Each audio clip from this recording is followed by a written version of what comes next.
உசிலம்பட்டியில் காமாட்சி அம்மனுக்கு பால் குடங்களுடன் ஊர்வலமாக சென்று பக்தர்கள் பாலாபிஷேகம் செய்தனர்.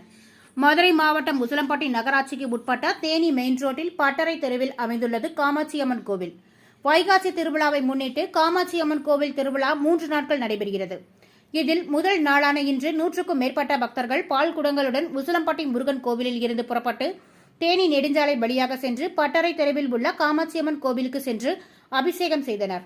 பின்னர் காமாட்சி அம்மனுக்கு சந்தனம், தயிர், இளநீர், பன்னீர், பழங்கள் உள்ளிட்ட பொருட்களில் அபிஷேகம் செய்து பின்னர் மாலைகள் அணிவிக்கப்பட்டு அலங்கரிக்கப்பட்டு பூஜைகள் நடைபெற்றது.